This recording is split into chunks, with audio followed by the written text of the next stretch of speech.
सभी को प्यार की ज़रूरत होती है। बच्चे हो या बड़े हो, सभी को प्यार की ज़रूरत होती है। प्यार और परवाह ऐसे खाद पानी है जिन्हें समय समय पर दिए जाने से बंजर भूमि में भी फूल खिल उठते हैं। रेडियो सुनते हुए सौम्या की कानों में यह शब्द पड़े। किचन में काम कर रहे सौम्या के हाथ कुछ पल के लिए थम से गए।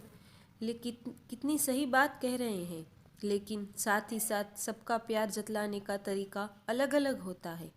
अपने आप से कहते हुए सौम्या की नज़र किचन में संभाल कर अच्छे से पैक करके रखे हुए डिशवॉशर और रोटी मेकर पर चली गई थी। उन दिनों उपकरणों को प्यार से निहारते हुए सौम्या के चेहरे पर एक मुस्कान खिल उठी थी और सौम्या के चेहरे पर फूलों सी ताजगी थी। तुम इन दिनों उपकरणों को उपयोग में क्यों नहीं लेती हो? शोरूम के जैसे सजा कर क्यों रखा हुआ है? कल ही सुबह तो पीयूष ने पूछा था। एक तो मुझे न तो डिशवॉशर से धुले हुए बर्तन पसंद है और न ही रोटी मेकर से बनी हुई रोटी, और दूसरा ये दोनों उपकरण मुझे बार बार याद दिलाते हैं कि तुम मुझे कितना प्यार करते हो और मेरा कितना ध्यान रखते हो। सौम्या ने मुस्कुराकर कहा था। तुम और तुम्हारी बातें या तो बिल्कुल फिल्मी या कवियों जैसी है। पीयूष इतना सा कहकर चले गए थे।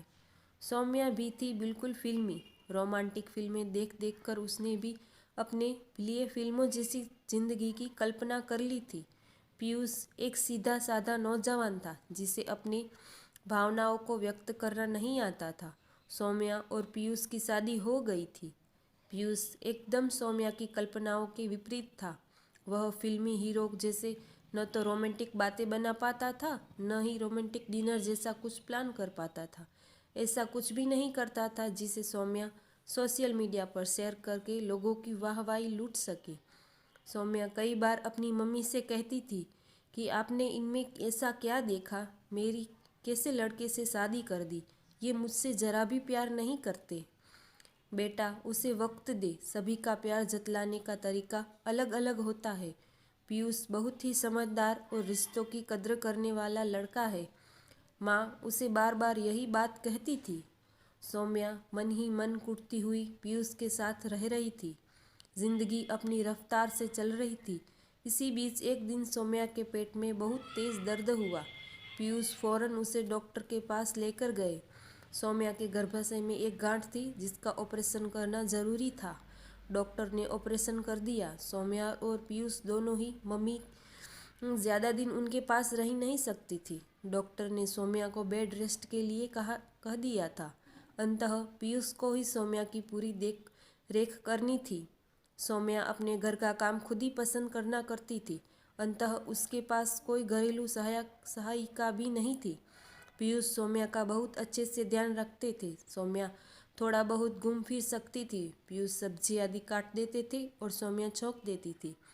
पीयूष को सबसे ज़्यादा स्ट्रगल रोटी बनाने और बर्तन साफ करने में करना पड़ता था।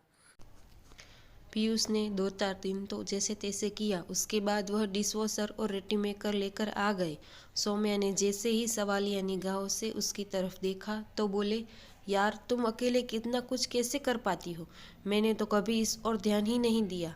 अभी तो मेरा काम आसान हो जाएगा और इसके बाद तुम्हारा। सौम्या मन ही मन मुस्कुरा उठी थी। पीयूष के प्यार करने का तरीका भले ही अलग था, लेकिन वह उससे बहुत प्यार करते थे। आज उसे अच्छे से समझ आ गया था। आपको यह प्यार भरी कहानी कैसे लगी, हमें कमेंट करके ज़रूर बताएं। हमारे चैनल को लाइक करें, सब्सक्राइब करें एंड शेयर करें। Thank you.